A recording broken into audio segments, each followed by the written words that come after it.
Bom, retornando, galera. Esperar aqui só um instantezinho o pessoal terminar de chegar.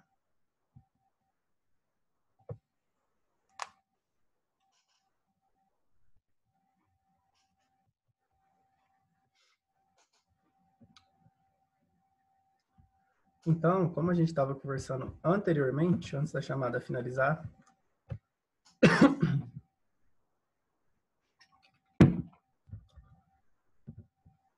estávamos falando da importância do custo indireto, né? O que acontece? Nessa frase aqui, ó, embora os custos indiretos não estejam incorporados à obra, as suas definições são necessárias, pois influenciam no custo total de execução. Então, você imagina se você orça e você coloca um lucro menor do que deveria ser. Vai ter prejuízo ao executar a obra. Então, esse custo indireto, ele tem um impacto total no custo total da obra, lá no custo final, tá? Tomar cuidado, porque ele entra de forma indireta na composição, mas ele tem uma importância extrema no custo total da obra. Porque quando a gente analisa aqui no slide anterior, o custo total é formado pelo indireto mais o custo direto, tá? Tomar cuidado com isso. Ele é extremamente importante. Aí aqui ainda nós temos um conceito importantíssimo sobre preço de venda. O preço de venda, ele é dado pelo custo direto mais o indireto. Só que nesse caso aqui, galera, eu estou colocando aqui o BDI em percentual, aí você tira o percentual do BDI. Só isso, tá? É essa formulazinha aqui. O que é isso? Nada mais é do que você pegar o seu orçamento lá no final com todo o custo direto, material, mão de obra e equipamento e multiplicar pelo BDI. Só isso, tá? Esse é o preço de venda. O que é o BDI? Os benefícios e as despesas indiretas. Vamos vê-lo em seguida. Então, o preço de venda, ele é considerado como o valor monetário que a empresa cobra de seus clientes em uma transação comercial necessário para que a empresa cubra todos os gastos que foram necessários para colocar o produto ou serviço à disposição do mercado. É a mesma coisa que você for fazer uma calça. Você vai fazer lá uma calça, você vai colocar todos os custos que você gastou para fazer a calça, que são diretos, mão de obra, equipamento e material, e você tem que incluir também as coisas adicionais, certo? E ainda o lucro. Então, se você gastou aí R$100 para fazer essa calça e você adota aí um lucro de 10%, você vai vender ela com outro preço, certo? Vender ela por 110. Então, numa planilha, meninos, em termos de composição, nós já tínhamos visto durante as aulas, as primeiras aulas que nós tivemos, lá no comecinho do semestre, a composição dessa planilha. Ela vai ser composta pela cotação ou pela planilha base, nesse caso aqui eu estou colocando só como exemplo a SINAP, o código que vai estar do serviço nessa planilha, a descrição do serviço que você vai pegar lá da SINAP, a unidade de medida, a quantidade, o preço unitário, que é o preço que você tira da planilha, e o valor. Esse valor aqui, galera, o valor total, ele é a quantidade vezes o preço unitário. Aqui eu peguei um exemplo de uma etapa, serviços preliminares. Supondo que a minha obra esteja lá no final, considerando todas as etapas da obra. Vamos supor que tenha um total de 15 subitens. Chegou lá no final, minha obra deu R$100.000. Supondo que minha obra deu 100 mil. R$100.000. Se eu tenho um BDI aí de 22%, então a minha obra vai custar quanto? 100 mil vezes 1,22, os 22%. Ela, na verdade, vai custar R$122.000. Ou seja, as despesas indiretas vão ser R$22.000 num total de 100, certo? Considerando lucro, administração, considerando despesa financeira, risco, garantia, seguro, certo? Vamos falar um pouquinho sobre BDI? O que é o BDI? Benefícios e despesas indiretas. Ele é considerado, galera, como um elemento para poder ajudar a composição dos custos indiretos da obra, certo? Então, vai ajudar a empresa a garantir um custo global, um custo final, um preço de venda melhor, mais seguro, mais efetivo. Então, quando eu faço a composição de um BDI, benefícios e despesas indiretas, eu estou fazendo a composição de alguns serviços que vão entrar de forma indireta. Benefício, porque eu tenho que incluir o lucro. E despesas indiretas, que são aquelas que são mensuradas. Beleza? Aqui é uma tabelinha lá do TCU, que eu gosto muito, e eu acho ela prática. Por quê? Aqui, galera, eu tenho os valores do BDI por tipo de obra. O tipo da obra, o primeiro quartil, a média e o terceiro quartil. Esse primeiro quartil, na verdade, aqui é a mediana dos preços, e a média dos preços, e o terceiro quartil significa o quê? Que eu estou trabalhando preços com base em estatística, certo? Então, eu estou trabalhando estou trabalhando percentuais que são referentes às questões estatísticas. Isso aqui é só uma estimativa, mas é uma estimativa muito válida. Para a obra de construção de edifícios, o que o TCU recomenda? Que o menor seja 20,34, o maior 25 e o BDI médio 22,12%. Ou seja, a média aqui de 22%. O primeiro quartil significa que não pode ter nada menor do que ele. Se eu faço numa obra pública um BDI de menos de 20,34%, se eu faço um BDI de 18%, para uma construção de edifícios, eu tenho que justificar por quê? Porque está muito abaixo do primeiro quartil. E se eu uso um BDI de 28%, eu tenho que justificar por quê? Porque está muito acima do terceiro, beleza?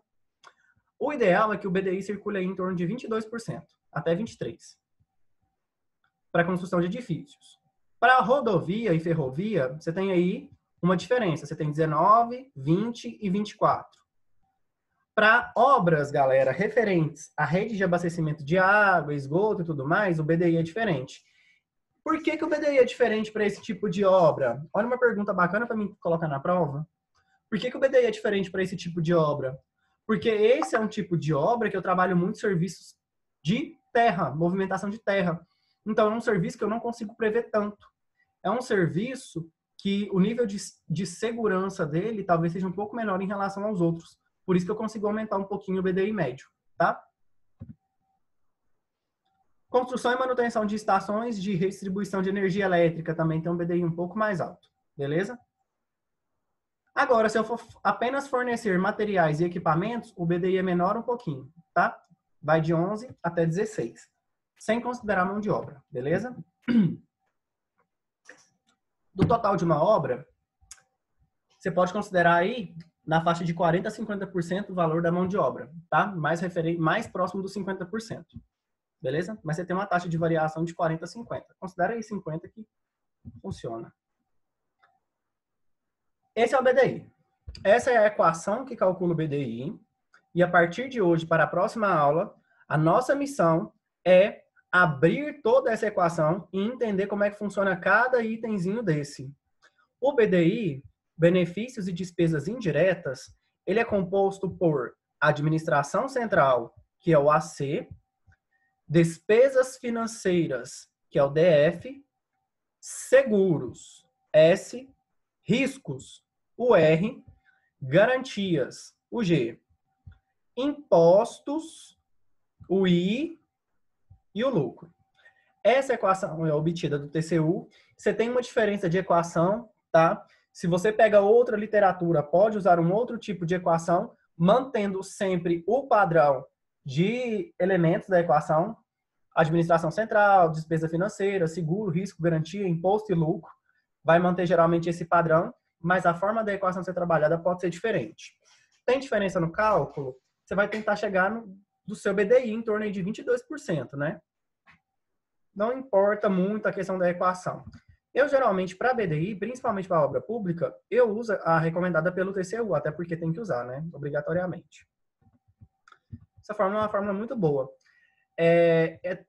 A parte de BDI, geralmente, a gente trabalha com a fórmula do TCU, tá? Existem outras literaturas, o pessoal tem atualizado aí, mas geralmente a gente trabalha com a fórmula do TCU. Os impostos nós vamos ver daqui a pouco, mas geralmente são o PIS, o COFINS e o ISS, fora alguns outros impostos que também recaem. O que eu posso falar para vocês? Nas próximas aulas, nós faremos uma abertura, o que é administração central, o que é despesa financeira, o que são seguros, riscos e garantias, os impostos e o lucro. Então, eu vou precisar de mais umas 2 aulas para poder finalizar toda essa parte aqui de PDI, para vocês entenderem com clareza como é que funciona cada item desse. Por exemplo, essa daqui, quando vocês forem pegar, quando eu passar para vocês a especificação do TCU, vocês vão ver que lá ele traz uma tabela para cada item desse, para cada elemento. Administração central. Essa é a tabela de administração central. Quais os valores que eu vou adotar? Entre 3,49 e 8,87, sendo que o médio é 6,23.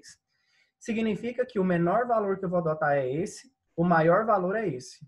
Então, eu vou ficar sempre com um valor próximo da média, certo? Mas isso aqui vai depender do tipo de obra. Então, varia conforme a construção do edifício, a rodovia e ferrovia. Por que é maior? Porque construção de ferrovias e rodovias exigem uma administração muito maior por causa da execução, o tipo de obra, certo? Rede de abastecimento de água, serviços de manutenção e obras portuárias, marítimas e fluviais. Então, para cada tipo de obra, tem um tipo de especificação diferente. O que é essa administração local da obra?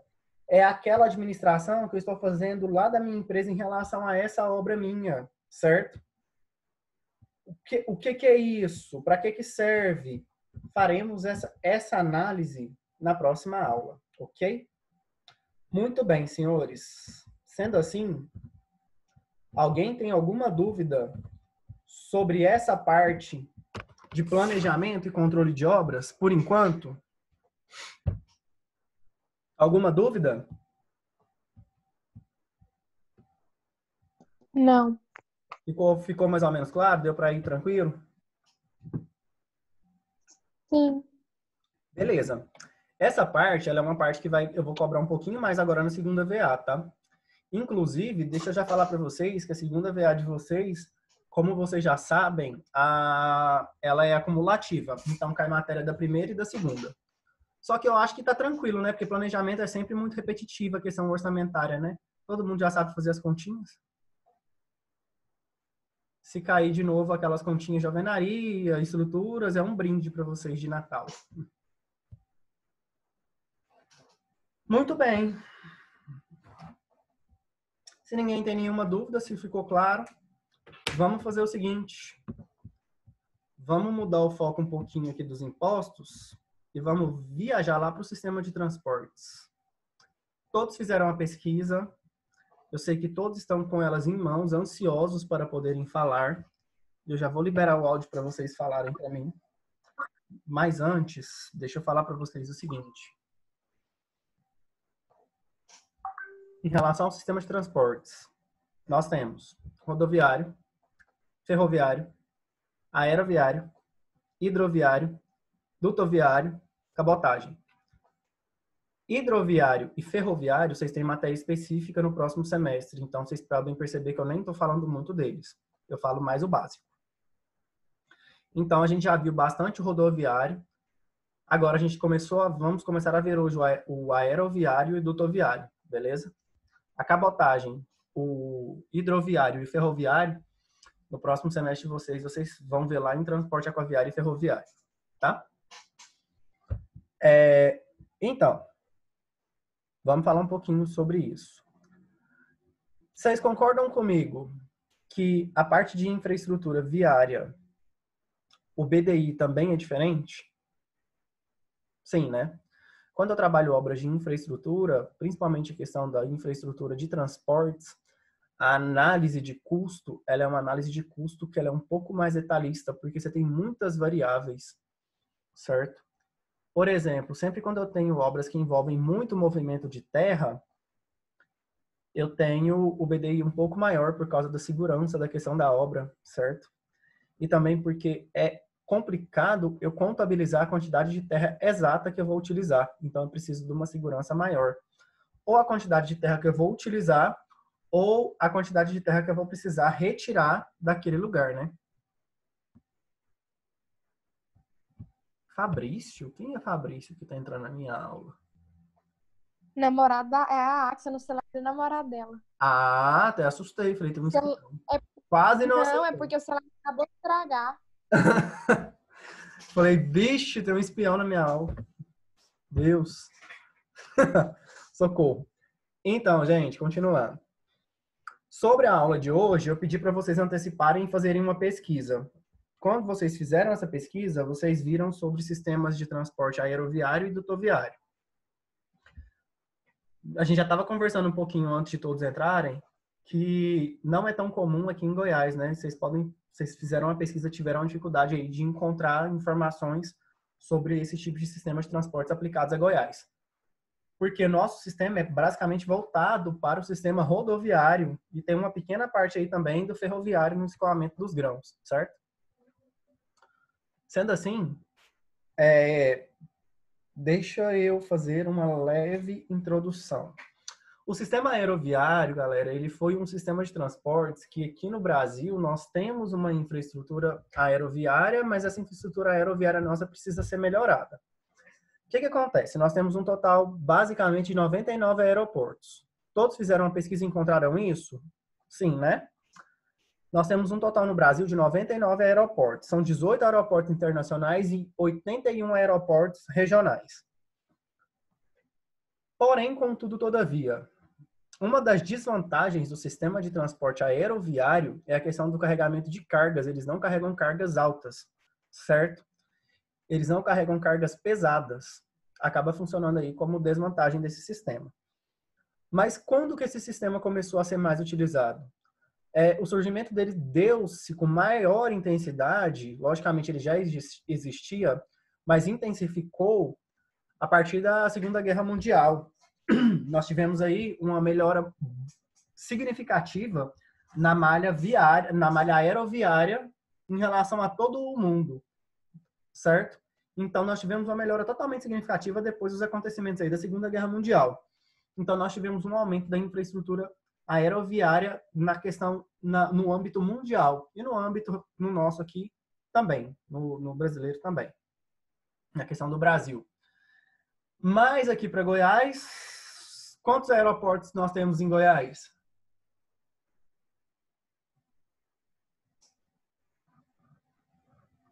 Só um? Só um? Onde? Lá em Goiânia. Tem mais de um, tem aeroporto Goiânia e Brasília, é dois. Rio Verde, Caldas Novas. Nós temos um aeroporto de grande escala, que é o aeroporto de Goiânia, e nós temos alguns outros aeroportos ao entorno. Aqui nós temos... Eu vi isso, mas... Nós temos um aeroporto em Rio Verde, se não me engano, não é? Nós temos aeroportos em Caldas Novas. São aeroportos em menores escalas. Mas um aeroporto central maior, nós só temos o de Goiânia, certo? Em termos de aeroportos, para Goiás, como é que nós estamos? Nós estamos com infraestrutura boa? Nós precisamos fazer algum investimento? Por que esse investimento não foi feito? Igor, explique-me o que você pesquisou. Sobre? Aeroportos. Em Goiás. Em Goiás, peraí, deixa eu achar aqui. Considerando como coração do país, pela centralidade, o estado de Goiás possui uma localização estratégica para a movimentação de cargas entre diversas unidades na federação. Essa localização rende um potencial de expansão logística, né, devido à cidade de Anápolis, aeroporto de cargas, características que vêm sendo acentuadas ao longo das últimas décadas. Essas últimas décadas seria o aeroporto, né? Dentre as cadeias produtivas que perpassam por esse território, destacam-se a agroindústria, agropecuária, farmacêuticas, mineradoras, o comércio e alguns outros serviços. Muito bem. E agora a questão dos aeroportos. O que você me fala? Como é que é a estrutura aeroviária? Aí, devido à aeroviária, né, que temos de melhorias, são o Genoveva, né, que há pouco tempo passou por reforma, Caldas Novas recebendo alguns voos de escala maior. Acho que só isso. devido ao turismo, né? Que foi implantado lá. Sim, sim. Só E isso. o aeroporto central, o aeroporto de Goiânia, que tipo de transporte ele faz? Ele faz transporte regional e internacional ou ele só faz regional? Ele só regional. Internacional, eu acho que está em trampo, se não estiver enganado. Estava, pelo menos, né? Não sei se ainda já está funcionando. Mas, no geral, ele também faz internacional? Eu acho que recebe escala, né? Sim, ele só Recebe recebe algum... escala, né? Isso. Muito bom, Igor. Valeu pela participação. Pegarei outra vítima. Deixa eu ver. Quem que eu vou chamar aqui? Quem que tá online? Dani, Oi. atenda ao meu chamado. Deixe o Brandon orgulhoso. Fale para mim o Vixe, contexto da questão dos aeroportos no Brasil. O que você pesquisou? O que você encontrou? deixa eu caçar o tópico aqui. Os principais? Não, como é que é a questão da infraestrutura brasileira para aeroportos? Uai, boa. O que mais? O que você me diz? Hum, a sede do Brasil está em destaque por ser bem ampla, bem feita. E eu não achei muita coisa, professor. Achei mais falando sobre os principais, as características, né? Que Ah, ele é mais rápido, facilidade de segurança de deslocamento de pequenos volumes, a diminuição de custo das embalagens, crescente aumento de frotas e rotas, ele é eficaz na entrega de encomendas urgentes. E eu vi agora também que tem um projeto que vai ser, como é que fala? Não sei se foi confirmado, que médicos que atendem pelo avião, atendimentos de aéreo, sabe? Que vai ser mais rápido, salvar as vidas. ah, muito bem, Dani. Uhum. Vamos verificar agora outra vítima para poder me responder. Deixa eu ver aqui quem vai me responder. Tainara, Amém. Ah, vê lá o que você vai perguntar. para. O que você achou sobre a questão da infraestrutura aeroviária no Brasil? Deixa eu procurar aqui, calma aí.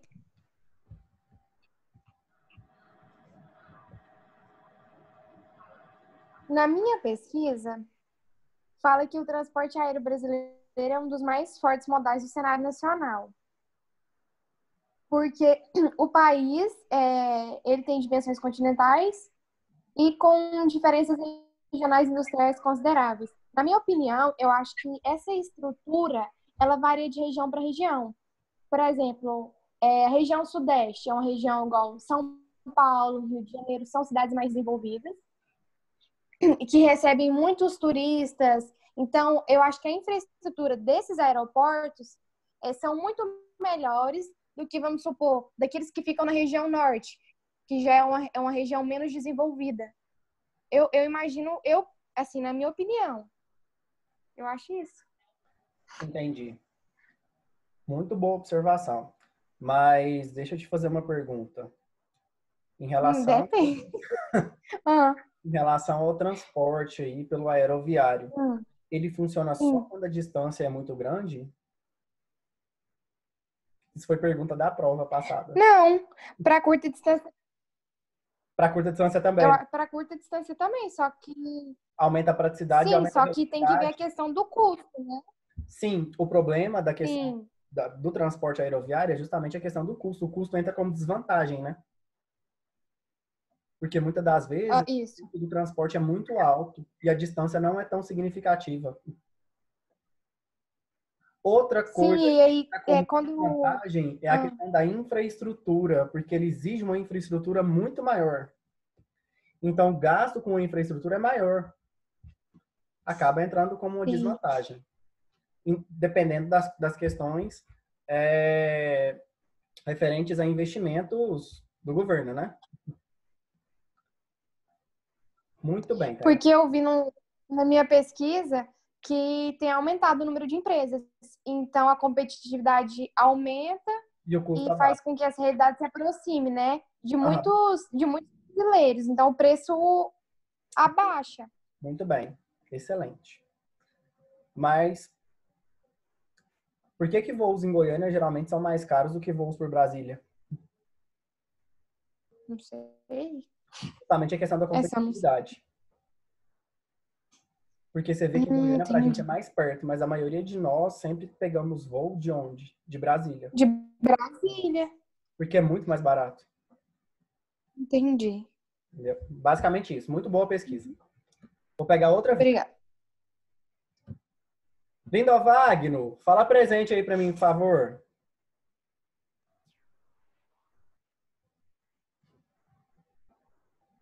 Bom, se o Lindovagno não está presente, vou olhar aqui quem está.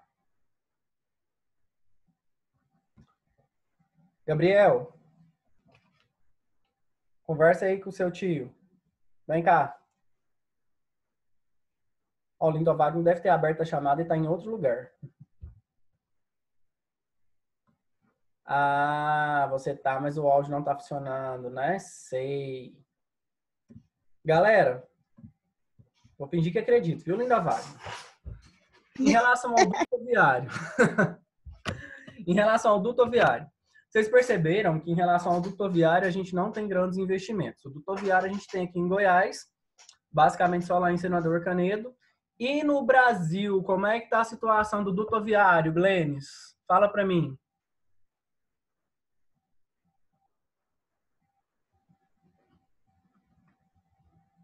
Peraí, professor, deixa eu ver se eu fiz essa parte, né? Eita! Qual que é a pergunta mesmo aí? Eu quero saber a relação, como é que está a situação do duto viário no Brasil.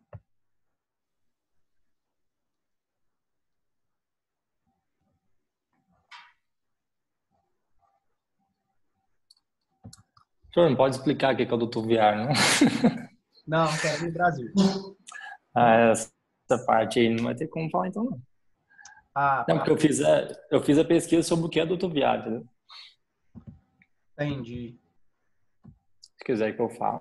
O que é duto viário, Glenn, já que você está insistindo tanto? Ué, eu quero participar, né? Aham, sei.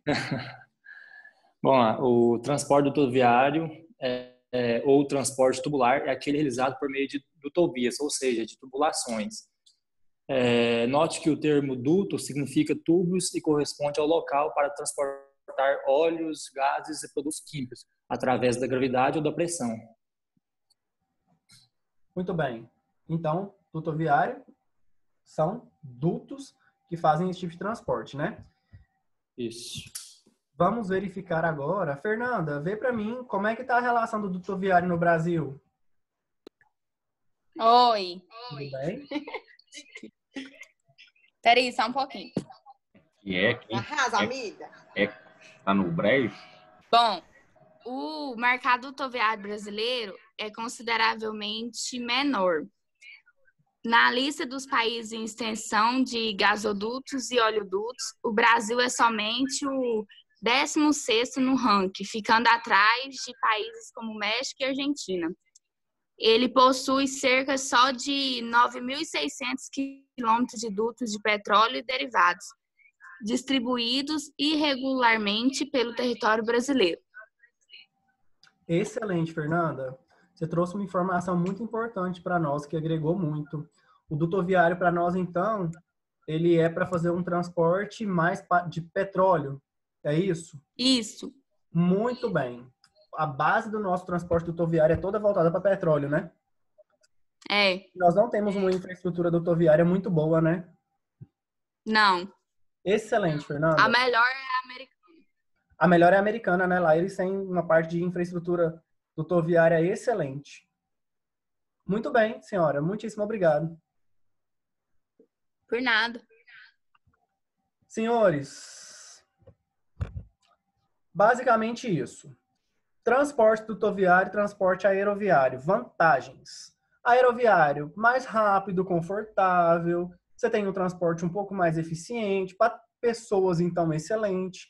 excelente para transportes a longas distâncias, a curtas distâncias, e você tem um desafogamento do sistema rodoviário, que também é uma vantagem do transporte.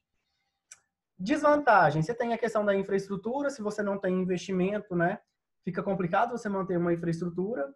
Você tem a questão do custo, que se você não tiver competitividade, o seu custo do transporte vai lá em cima. Você tem a questão também que o transporte aeroviário não faz transportes de cargas pesadas, certo? Aí fica complicado. Dutoviário, basicamente no Brasil, transportes para produtos de petróleo ou derivados. Você pode também ter um transporte, você poderia ser utilizado para fazer transporte de grãos, certo? Mas aí você tem que ter todo um cuidado, porque a partir do momento que você transporta aquele produto, você não pode ter contaminação. Tem que tomar muito cuidado com o tipo de produto que você transporta lá no dutoviário. E você não tem uma incidência tão grande dele aqui no Brasil, né? Ainda é um transporte que está assim, em desenvolvimento, beleza? Muito bem, senhores. Uma das vantagens do dutoviário, no caso do transporte do petróleo, seria o quê? A retirada desse tipo de produto do transporte rodoviário, que poderia causar um acidente e uma catástrofe química de um elevado contexto. Então, você poderia utilizar isso aí também como vantagem. Beleza? Agora, vamos fazer o seguinte. Eu vou passar para vocês uma atividade, vocês vão desenvolvê-la para mim. Qualquer dúvida, estou disponível até às 22h30 aqui no WhatsApp, podem me mandar. Vou postar para vocês a atividade lá no AVA agora sobre transporte aeroviário e dutoviário. Como vocês já têm a pesquisa, é só vocês responderem as questões. Vocês vão responder as questões e vão me mandar pelo próprio AVA até a próxima quarta. Beleza? Vocês têm uma semana para poder me entregar. Prof, manda um slide de planejamento. Vou mandar também o slide de planejamento. Pode deixar, vou colocar lá para vocês. Alguém tem alguma dúvida? Professor, essa pesquisa de hoje não precisa mandar para o senhor, não, né? Não, essa pesquisa de hoje não. Você vai me mandar só o questionário que eu vou passar para vocês. Tá ok. Ok? Aproveitem, porque eu vou tomar esse questionário também para poder fazer como base para a prova, tá? Então, as 7 perguntas são perguntas chaves, beleza? Ô, Rafael. Oi. Vai mandar o questionário aonde? Lá no AVA. Fechou. Fechou? Valeu. Vou postar lá na disciplina de Sistema de Transportes. Vou postar lá agora para vocês. Tenham um ótimo final de semana, um ótimo feriado, bons estudos, façam um trabalho de planejamento. E eu estou Você também. com dúvidas até às 22h30. Tá ok? Fiquem com Deus. Ok, com Deus. Abraço.